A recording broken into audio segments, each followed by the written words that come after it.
Hello দোস্ত, আজকে সকালটা আমরা চাটে স্টার্ট করলাম। ঠিক আছে, ঘুম থেকে উঠেই প্রথমে হলো আজকে দিদি চা করেছে। ঠিক আছে, দেখো দিদি সিরিয়াল চলছে সামনে, দিদির চা করেছে আজকে। হঠাৎ করে চাটা দারুণ হয়েছে দিদি। তারপর সকালে মা হলো এটা কি করেছিল আটা দিয়ে, আটা আর কি দিয়ে যেন ওটস থেকে কিছু একটা করেছিল ডিম দিয়ে। ঠিক আছে, এটা খেতে দারুণ ছিল, একদম ফাটাফাটি। এটা আমার মা করেছে, দিদি চা করেছে আর এটা মা করেছে। তারপরে দুপুরে খেলাম হলো ভাত, ডাল হলো আর ডিম। ঠিক আছে, ডিমের তরকারি করেছিল, আমি তো অন্য মাছ খাই তাই ডিম করেছে। তারপরে বিকালবেলা রেডি হচ্ছিল ঘুম থেকে উঠে, তারপরে মুখ টুক ধুলাম পুরো একদম ঘুম টুম দিয়ে।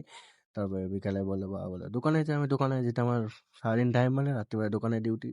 দোকানে গেলাম টুকটাক, 5:30 দোকানে গিয়েছিলাম। ঠিক আছে, আজকে যেমন বাজারটা যেমন বৃষ্টি বৃষ্টি মানে হালকা ছিল, বসে আছে যেমন বাজার নেই, বাজারে কোনো লোকই নেই আজকে, পুরো পুরো ফাঁকা আজকে বাজারটা, পুরো বসে আছে। তারপর আমি একটু চাই খেয়ে নিই, চায় এলো কফি দিয়ে দারুণ লাগে। ঠিক আছে, কফিটা ঢাললাম চায় ফাটাফাটি খেতে, এই দেখো চা দিয়ে গেল। তারপরে কফি ঢেলে চাটা খেলাম, দারুণ হয়েছিল, চাটা দারুণ ছিল।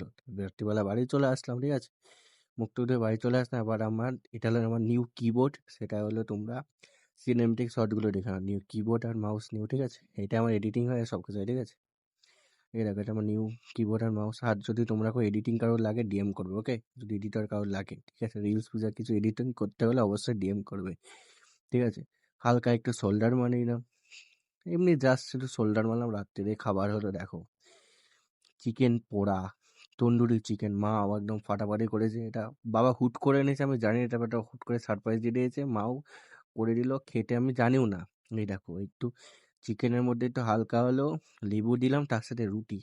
এটা হলো রবিবারে হয়েছিল, খাবারটা সেরা ছিল। এটা একটা বাবা হলো বলছিল, বাবার সারপ্রাইজ ছিল। ঠিক আছে, এই দেখো এটা রুটি আর হলো মানে চিকেন পোড়া, সেই ছিল। বাবাকে একবার বলছিলাম বাবা এটা আমি খাবো, খেলাম, খেতে দারুণ হয়েছে। ঠিক আছে, সবাই যে বলছে তোমাদের কেমন লাগছে অবশ্যই কমেন্ট করবে, আর ভালো লাগলে ফলো আর লাইক করে